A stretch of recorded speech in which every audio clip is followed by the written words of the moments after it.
Hello guys, स्वागत है आपका हमारे यूट्यूब चैनल टेक ज्ञान पर। इस वीडियो में दूसरा टॉपिक पढ़ने वाले हैं, that is common errors in project report preparation. मतलब यह देखा जाएगा इस टॉपिक में कि अगर हम किसी भी प्रोजेक्ट रिपोर्ट को तैयार कर रहे हैं तो उनमें कौन कौन से कॉमन एरर्स आ सकते हैं। इससे पहले हमने डिटेल्ड प्रोजेक्ट रिपोर्ट के बारे में पढ़ा था। अगर आपको डिटेल यह जानना हो कि डिटेल्ड प्रोजेक्ट रिपोर्ट क्या होता है तो आप हमारे प्लेलिस्ट को प्रेफर कर सकते हैं। Even we have discussed about the entrepreneurship in this playlist also. तो आइए शुरू करते हैं कि कौन कौन से कॉमन एरर्स हो सकते हैं जब हम किसी प्रोजेक्ट रिपोर्ट को प्रिपेयर कर रहे हो। Basically it starts with many people make mistakes. अगर देखा जाए तो बहुत सारे लोग होते हैं, तो वह किसी प्रोजेक्ट रिपोर्ट को तैयार करते वक्त बहुत सारी मिस्टेक्स करते हैं जो पुअर डिसीजन मेकिंग की तरह जा सकता है,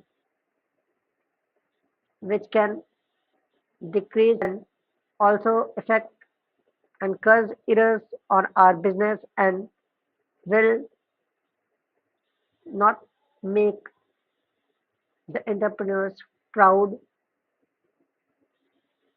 तो आइए देखते हैं कैसे कौन कौन से एरर्स हैं इनके अंदर। Lack of clarity and structure.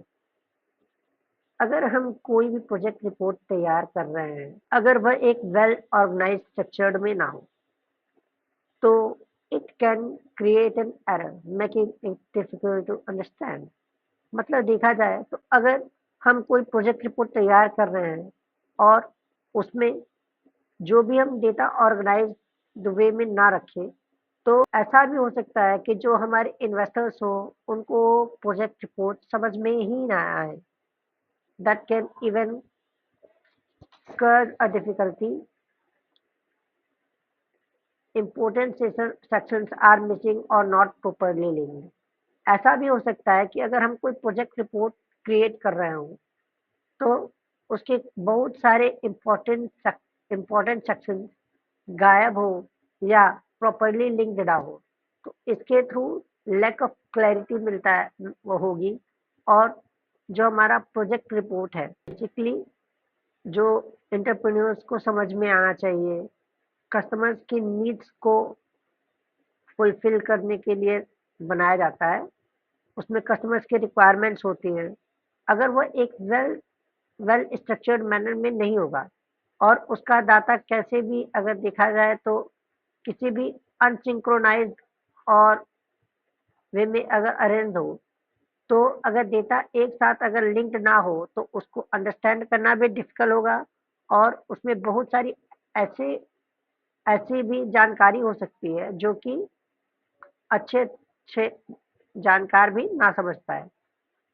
तो प्रोजेक्ट रिपोर्ट बनाते वक्त यह हमें ध्यान देना चाहिए कि जो हमारा प्रोजेक्ट रिपोर्ट है वह क्लैरिफाइड हो, लैक ऑफ क्लैरिटी जैसा ना हो कुछ, वह एक वेल ऑर्गेनाइज्ड वे में होना चाहिए। The next one is inaccurate and data assumption. अगर हम आउटडेटेड और इनकरेक्ट मार्केट रिसर्च डेटा का यूज करें तो हमारे प्रोजेक्ट रिपोर्ट के लिए बहुत ज़्यादा नुकसान हो सकता है, making it unrealistic financial projection.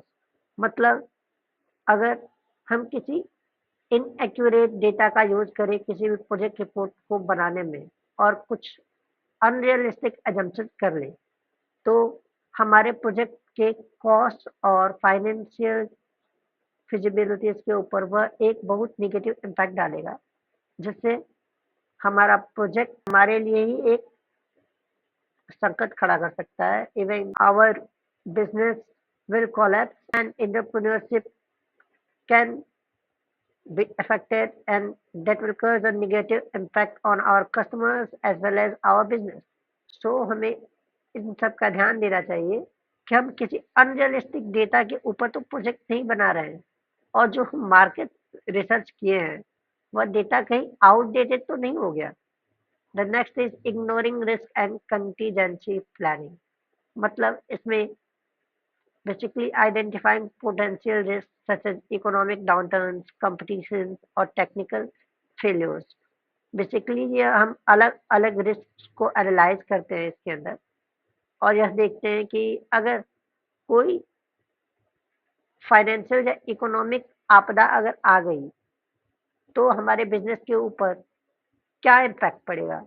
जो हमारे कंपटीटर्स हैं अगर उन्होंने कुछ अच्छा प्रोडक्ट में कुछ इंक्लूड किया, उन्होंने सर्विसेज को एनहांस की, तो उनका हमारे ऊपर क्या इम्पैक्ट पड़ेगा। We should even calculate the potential risk that our competitors should plan or are going to do in the upcoming future market.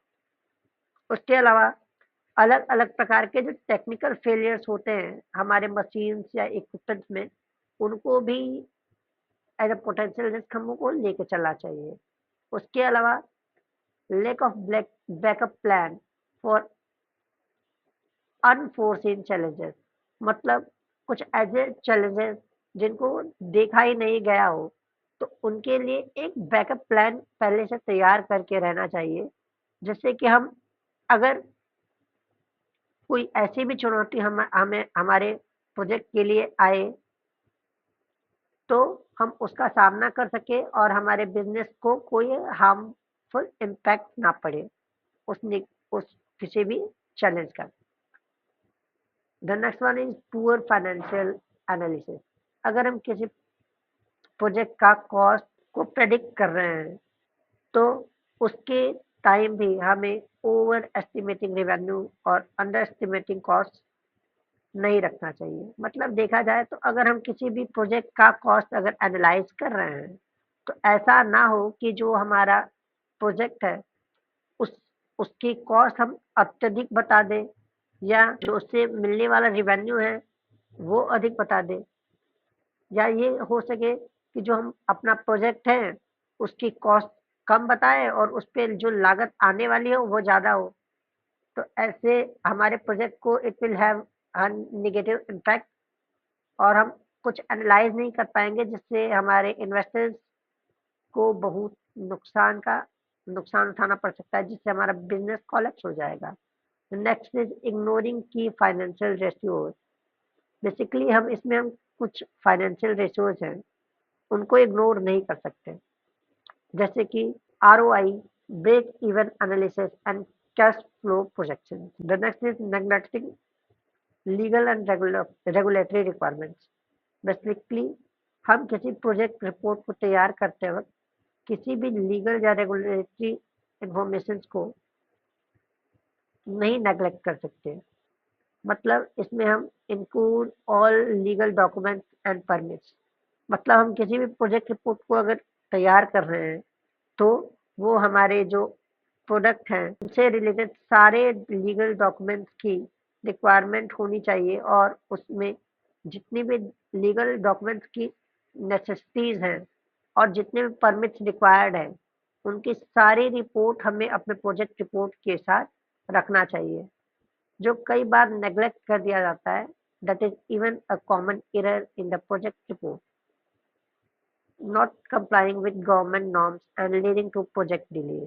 मतलब ऐसा भी हो सकता है कि अगर हम कोई प्रोजेक्ट रिपोर्ट तैयार कर रहे हैं, तो वह गवर्नमेंट के लीगल रिक्वायरमेंट्स को फॉलो ना करे और जो हमारा प्रोजेक्ट है वो अलग-अलग प्रकार के डिले परफॉर्म करे, जिससे हमारा प्रोजेक्ट लेट मैन्युफैक्चर हो या उसकी सर्विसेज मिले। That will even cause a negative impact on us and our business. उसके अलावा है that is the weak market analysis. इसमें अगर हम कस्टमर्स की नीड्स और प्रेफरेंस को अत्यधिक ध्यान दें, मतलब इसमें overlooking customer needs and preferences.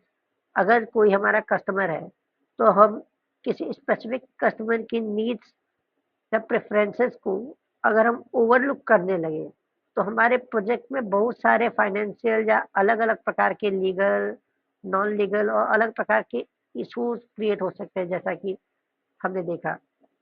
तो हम अपने प्रोजेक्ट रिपोर्ट में कंपटीटर्स की स्ट्रेटजीज और प्राइसिंग मॉडल्स को इग्नोर नहीं कर सकते।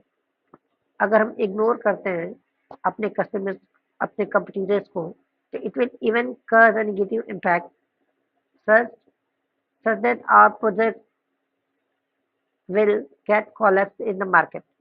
मतलब देखा जाए तो हम अपने कंपटीटर्स की स्ट्रेटजीज और प्लान्स और उनके प्राइसिंग मॉडल्स को भी इग्नोर नहीं कर सकते कि अगर जो हमारे कंपटीटर्स है वो भी तो चाहेंगे कि उनका प्रोडक्ट बिके। They will try to sell their product and how could they say cell?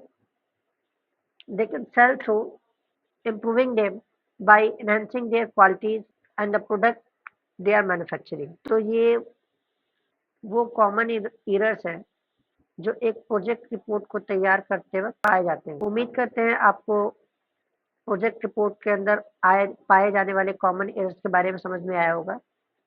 मिलते हैं नेक्स्ट वीडियो में। Till then, thank you and take care.